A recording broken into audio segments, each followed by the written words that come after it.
की महाराष्ट्राचं भवितव्य नागरिकांच्या मताच आहे आणि अपेक्षा एकच आहे की प्रत्येक नागरिकांनी मतदानाचा आपला हक्क हा बजावला पाहिजे.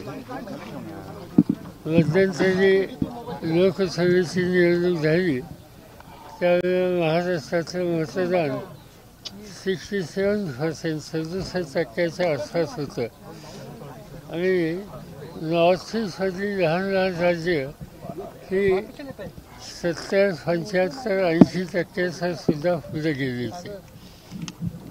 महाराष्ट्रानं टक्केवारीमध्ये मागे राहिलं हे अशोभनीय आहे आणि म्हणून माझं आव्हान आहे महाराष्ट्राच्या जनतेला की मतदानाचा हक्क कोणत्याही परिस्थितीत बजावा. तुम्हाला जी व्यक्ती जो राजकीय पक्ष योग्य वाटत असेल त्याला तुम्ही आपलं मतदान द्या पण मतदान करा. निवडणुकीच्या शेवटच्या टप्प्यामध्ये अक्षरशः म्हणजे कुठे पैसे वाटताना कुणीतरी मोठा पदाधिकारी भारतीय जनता पक्षाचा आढळून येतो, कुठेतरी गाडीवरती हल्ला होतोय, जीवघेणे हल्ले होत आहेत. हे जे रूप आलेलं आहे तर याला म्हणजे कुठली यंत्रणा कुठेतरी कमी पडते असं म्हणायचं का? साधारणतः महाराष्ट्रात मतदान नेहमी शांततेत होतं पण नागपूर जिल्ह्यामध्ये माजी गृहमंत्री अनिल देशमुख यांच्यावर हल्ला झाला तो अस्वस्थ करणारा अशा प्रकारचा हल्ला होता.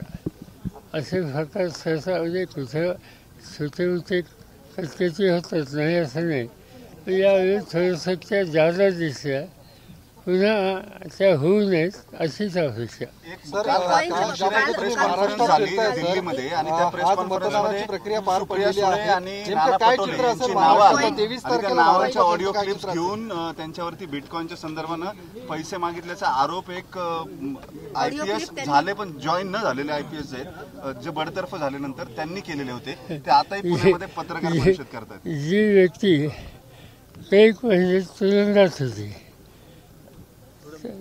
त्याचं म्हणणं काय याची नोंद तरी कशाला घ्यायची. माझ्या मते त्याची नोंद घेण्याची आवश्यकता नाही.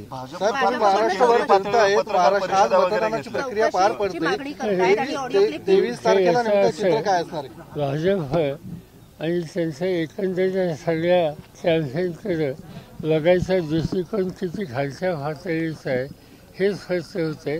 यापेक्षा अधिक त्याच्या मला भाष्य करायचं नाही. महाराष्ट्रावर फिरलायत आज मतदानाची प्रक्रिया पार पडते काय नेमकं 23 तारखेला महाराष्ट्रातलं चित्र नेमकं काय? असं दिसतंय की इथे सत्ता परिवर्तन होईल. लोक बदल अपेक्षित करतात. मतदानाचा निर्णय त्या संदर्भात घेतील असं मला प्रायमाफेसी दिसतं. काल विनोद तावडेंच्या ज्या बाबतीत जो प्रकार झाला भाजपच्याच माणसाकडनं आम्हाला सांगितलं गेलं होतं ठाकूर म्हणतात असं आहे की त्याची फॅक्शन फुलशन मला माहिती नाही. तुम्ही जी काही माहिती दिली ती बघितली पण लगेचच मी त्याच्यावर काही भाष्य करणार नाही कारण ज्यांच्याबद्दलचा आरोप केला जातो त्यांना मी बरेच वर्ष ओळखतो त्यामुळे माझ्याकडे ऑथेंटिक माहिती असल्याचं मी भाष्य करतो.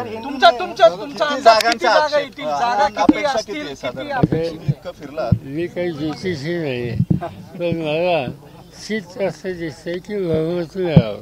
175 जागा येतील असं अजित पवार म्हणतात आणि बारामतीत काय रिझल्ट असतो? माझ्या मते त्याचे खरं सांगायचं जे 270 280 सांगायला पाहिजेत असे 150 सांगणं चुकीचं. 170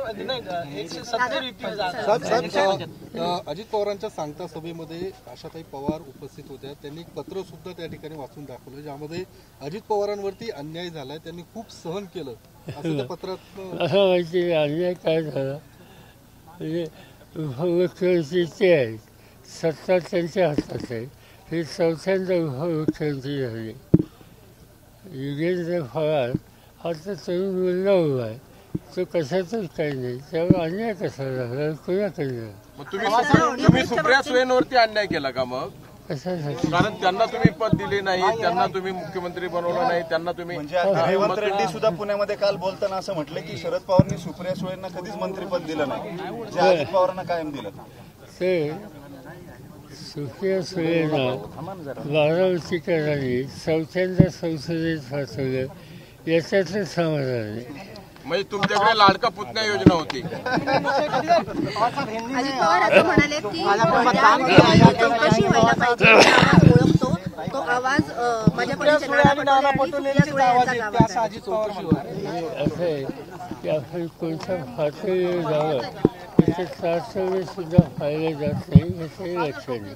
पवार साहब हिंदी में सर आज आपने मतदान किया है यहाँ पे, क्या कहना है सर, लोगों से क्या अपील है और क्या लग रहा है सर महाराष्ट्र का परिणाम क्या होगा? दूसरा क्या करना, लोगों ने ये प्रक्रिया में शामिल होने की आवश्यकता है और मुझे पूरा भरोसा है कि महाराष्ट्र के मतदाता भारी संख्या से इसमें शामिल हो जाएंगे, शांति से मतदान हो जाएगा और 23 तारीख के बाद ये देश के सामने आएगा कि राज चलाने की जिम्मेदारी वो किसके ऊपर देते हैं। सर कल रात में एक बीजेपी ने प्रेस कॉन्फ्रेंस करके दावा किया है कि बिटकॉइन के पैसे यहाँ यूज किए गए और सुप्रिया सुले जी और नाना पटोले जी का नाम लिया गया कि इनकी ऑडियो क्लिप है उनके पास। बीजेपी कौन सी लेवल पर जाती है इसका एक उदाहरण है। जिसने आरोप किया था वो आदमी जेल में था कई महीनों से, और ऐसे लोगों को सामने लेकर झूठे इल्जाम लगाना ये ओनली भारतीय जनता पार्टी कर सकती है। सर एनडीए के साथ